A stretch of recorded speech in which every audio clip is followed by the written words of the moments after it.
L'histoire commence à Malte, où une équipe de policiers hautement qualifiés est mobilisée à la hâte pour arrêter un mercenaire notoire nommé Ryder.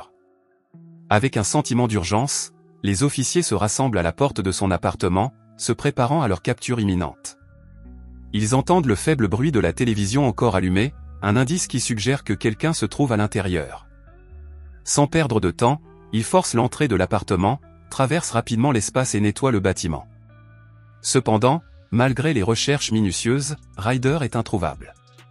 Le colonel Hart, commandant en charge de cette mission critique, observe l'ensemble de l'opération à travers les caméras portées par les agents.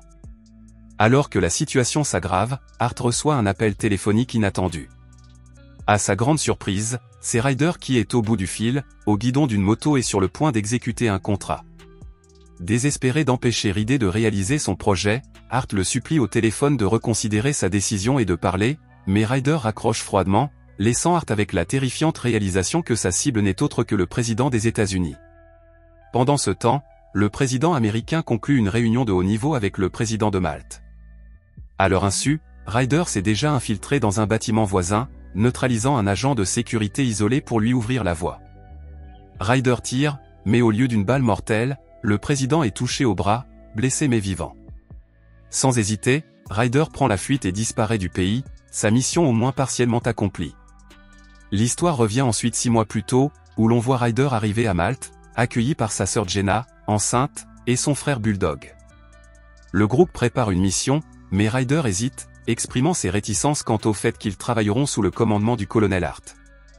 Malgré les réserves de Ryder, Bulldog le rassure en lui disant qu'il y a de l'argent à gagner dans cette opération.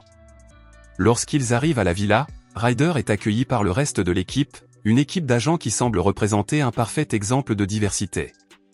Il devient évident que le colonel Hart est également sur place et la tension monte immédiatement lorsque Ryder et Hart se confrontent. Leur histoire commune est chargée de rançéure, en raison d'une mission passée où la négligence de Hart a coûté la vie à des hommes. Malgré son mépris pour Hart, Ryder accepte de participer à la mission, mais uniquement par loyauté envers Bulldog. Ce soir-là, l'équipe fait la fête jusqu'au bout de la nuit, s'amusant et se laissant aller en prévision de l'opération. Le lendemain, le colonel annonce officiellement les détails de l'opération Brimstone. Leur cible est Khalid Mustafa, un ancien fermier qui est devenu un chef de guerre libyen redouté. La mission est cruciale, car l'influence croissante de Khalid menace d'entraîner les États-Unis dans une guerre par procuration dans la région. L'équipe se prépare, préparant méticuleusement son équipement et se préparant mentalement à la dangereuse chasse qui l'attend. Après un bref moment dramatique où ils se pavanent au ralenti, ils montent à bord d'un hélicoptère et décollent, leur attention grandissant au fur et à mesure qu'ils se dirigent vers la zone de largage. À la tombée de la nuit, l'équipe atterrit à l'endroit désigné et entame sa marche silencieuse vers la cible. Ils arrivent à un hôtel où Khalid se cacherait dans un bunker souterrain. Séparés, 3 des hommes éliminent un garde et s'introduisent dans la salle électrique pour déjouer les caméras de sécurité, tandis que 2 autres se rendent au 3e étage pour établir une position de tireur d'élite. Ils pénètrent silencieusement dans les profondeurs du complexe grâce à des actions méthodiques et précises. Ryder et son équipe éliminent rapidement le dernier garde et s'approchent de la chambre de Khalid. L'agent qui surveille le flux de sécurité les avertit que Khalid est visible dans son bunker et leur demande d'agir rapidement, mais lorsqu'ils pénètrent dans la pièce, Khalid est introuvable. Au lieu de cela, un ordinateur portable repose de manière inquiétante sur une table et, alors que Ryder commence à soupçonner le pire, une bombe explose, tuant l'un des hommes sur le coup. Le chaos éclate alors que les soldats commencent à envahir l'enceinte, forçant l'équipe à se lancer dans un combat désespéré. Malgré leurs efforts pour se couvrir mutuellement, les vagues incessantes de soldats ennemis font des ravages et, l'un après l'autre, les membres de l'équipe sont blessés ou tués. Pendant ce temps, Khalid est vu dans son bureau en train de parler tranquillement au téléphone avec nul autre que Hart. Dans une trahison choquante, Hart révèle qu'il a intercepté une équipe de mercenaires envoyés pour tuer Khalid, se ralliant ainsi au chef de guerre pour servir ses propres intérêts. Au complexe, Ryder fait de son mieux pour aider Bulldog Escape, qui est gravement blessé. Cependant, il se retrouve rapidement bloqué par une escouade de soldats.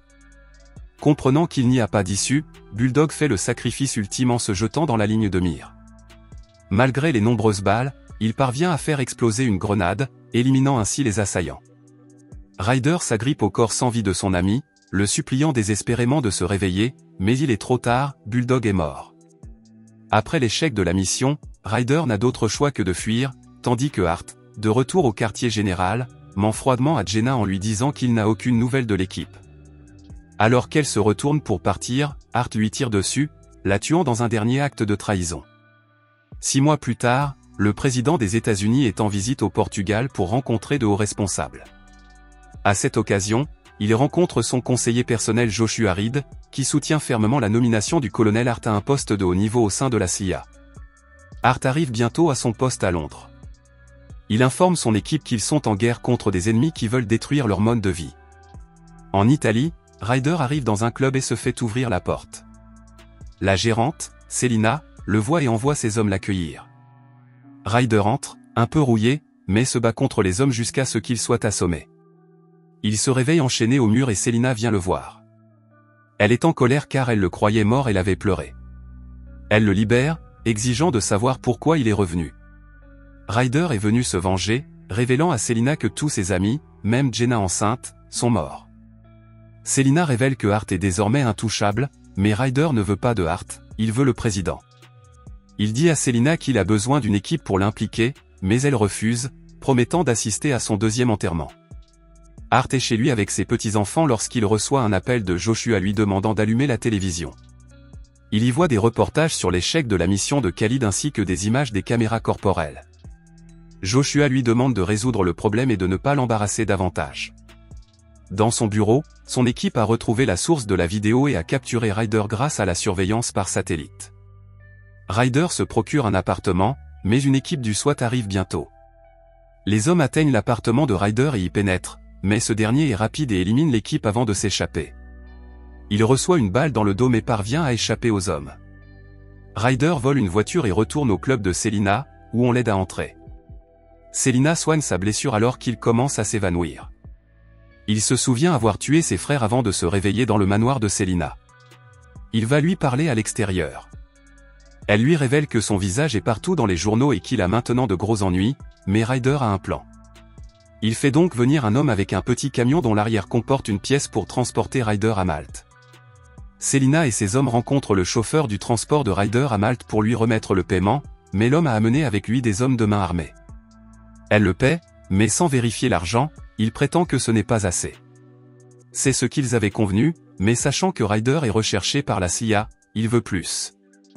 Il tente de sortir une arme, mais Selina le désarme facilement, ce qui déclenche une bagarre entre les deux hommes. Les hommes de Selina, bien que moins nombreux, sont des professionnels entraînés et affrontent les hommes, les battant. Ils emmènent Ryder et retournent au club de Selina pour commencer à élaborer des plans.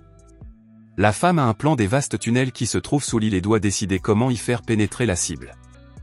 Alors que 2 des hommes de Selina s'infiltrent dans les catacombes et commencent à poser des explosifs, elle remet à Ryder un fusil de sniper très puissant, en lui disant de ne pas le rater. Le plan consiste à forcer l'escorte du président à monter dans une ambulance contrôlée par Selina, qui sera ensuite livrée à Ryder dans les catacombes. Le jour du discours du président, Ryder part en moto pendant que les hommes de Selina se préparent. Au moment où le président part sous les acclamations de la foule, Ryder tire un coup de feu qui l'atteint au bras.